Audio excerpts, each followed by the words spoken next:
First, you have to start with drawing a line, a straight line, and divide that line into 3 even parts. You can double check this on traditional media by using a ruler or compass or some other reference tool. If you're on digital, what you can do is duplicate this layer and reference your line with itself to measure the straightness and the evenness of your sections. Repeat this multiple times until you got the hang of it.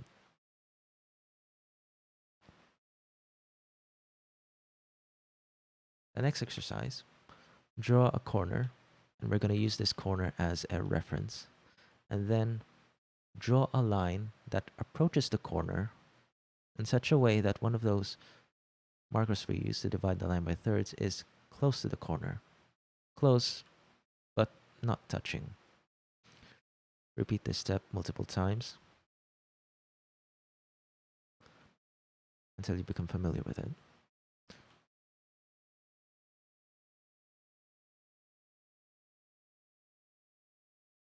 This doesn't have to be a rectangular corner, by the way. You can use any sort of corner. However, you might find the rectangular corner a bit easier at the first try. The next exercise, draw a box.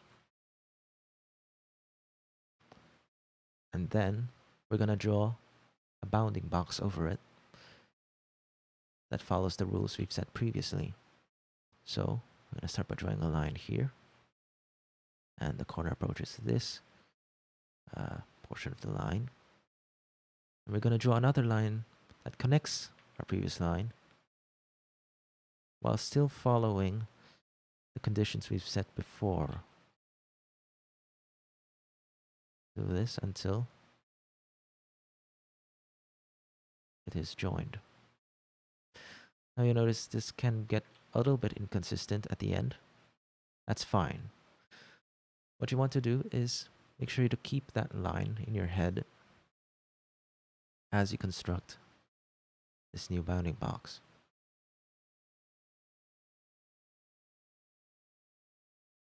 As you draw a line, you're keeping the next line you're about to draw in your mind. Do this exercise multiple times until it becomes familiar to you.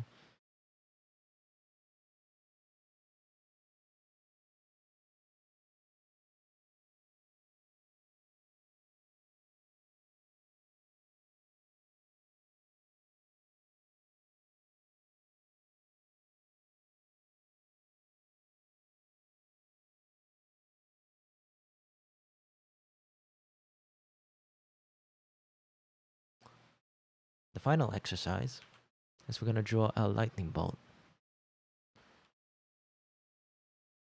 Draw a zigzagging line we're going to use as reference, and then we're going to draw another line that pairs with it. So from here, I'm going to use this corner as reference first,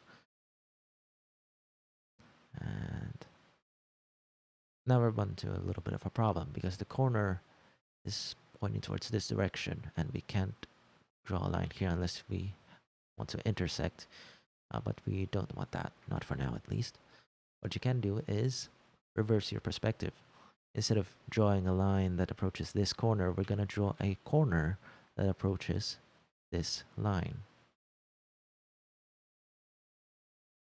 And then we have to reverse our perspective again, now that we're using this corner as reference. And there we go. Repeat this exercise multiple times until it is familiar to you.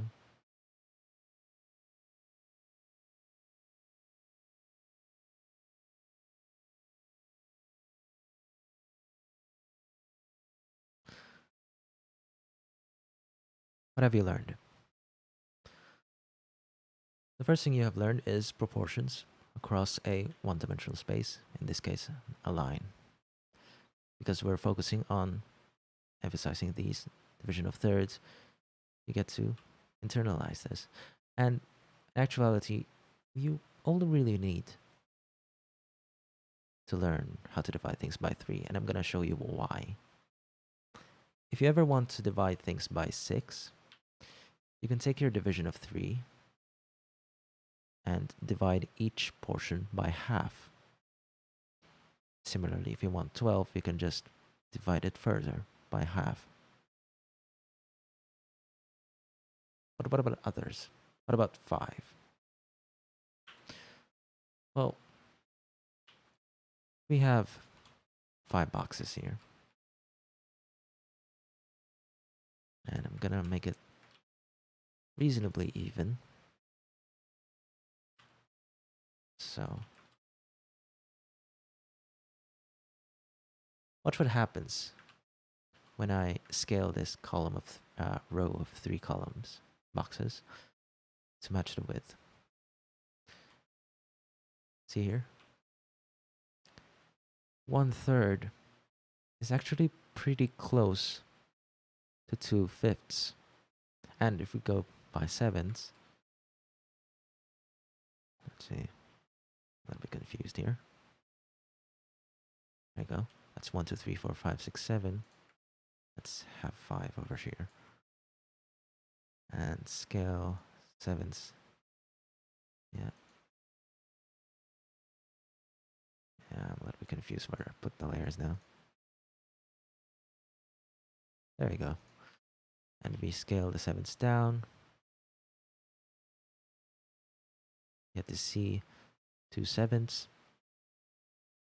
3 7s is actually pretty close to 1/3 as well. How you can apply this, I'll show you in a moment. Take a line and divide it into 1/3 and 2/3, but what you have to do is, if you want to divide things by 5, make that 1/3 just a little bit larger than it actually is supposed to be. And now you can divide the smaller section by half and the larger section by thirds. Same with 7s. In this case, make it very large, almost approaching 1/2. So 1/3 sort of looks like this now. And divide the smaller portion by 3 and the larger portion by 4, which I didn't address how to make 4s. What you have to do is divide it by half and divide each section by half again. And now you have 1, 2, 3, 4, 5, 6, 7. Now, so here you have 1, 2, 3, 4, 5. The next thing you've learned from this exercise is the ability to draw triangles. Now, what are triangles? Triangles are shapes composed of 3 points on space and 3 lines that connect those points. Right?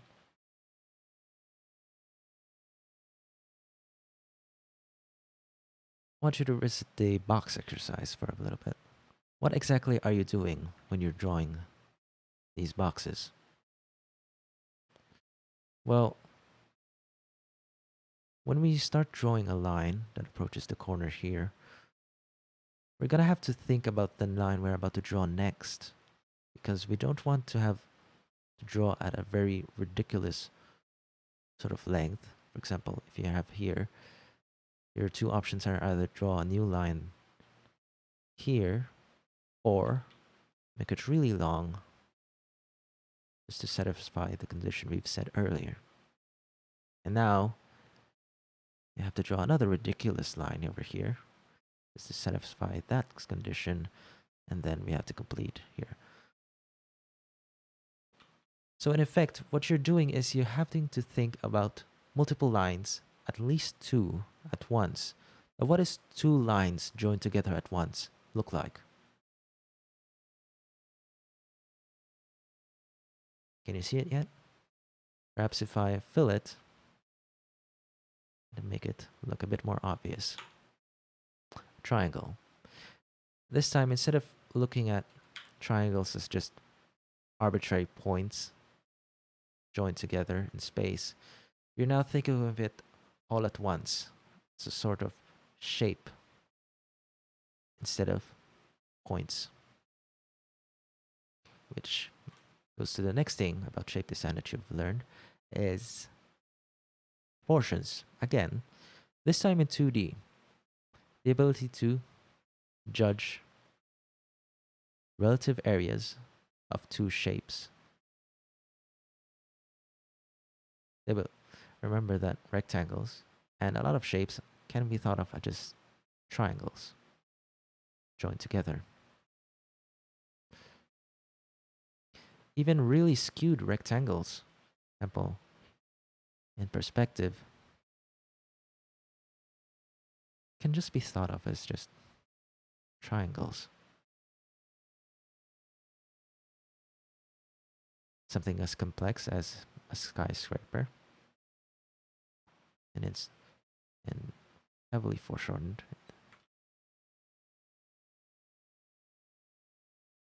can be thought of as a really big triangle.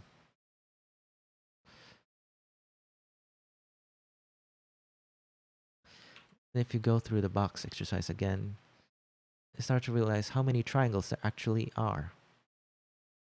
So if we're doing here and here,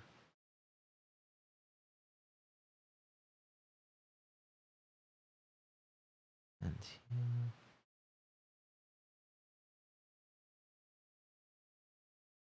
you have a triangle that goes from here to here, a triangle that goes from here to here, a triangle goes from here to here, and a triangle that goes from here to here. That's all this exercise really is the ability to draw triangles that satisfy a specific goal. In this case, that each line has to be divided into thirds. Not really perfect here, but that really isn't the point, as long as you get close for the very first stages.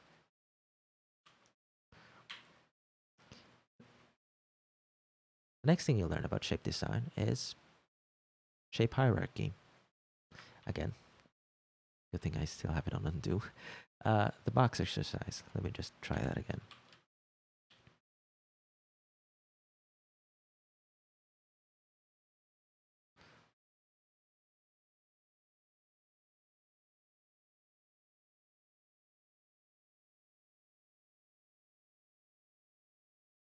Yeah.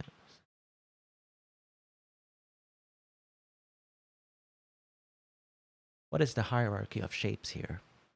Well, you can think of it in many ways. You can think of it as starting from a core shape,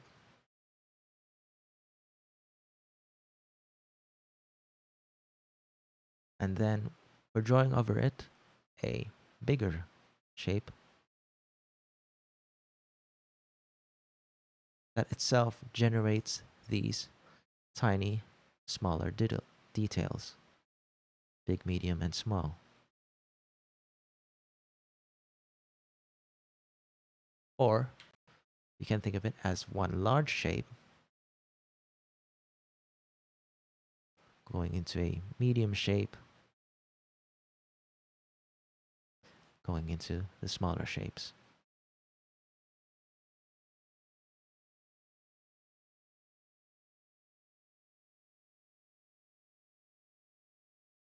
And the final thing you've learned is, if you have noticed, perspective. These lines that you've drawn, these outer triangles, kind of resemble planes in a way. Planes angled in 3D space.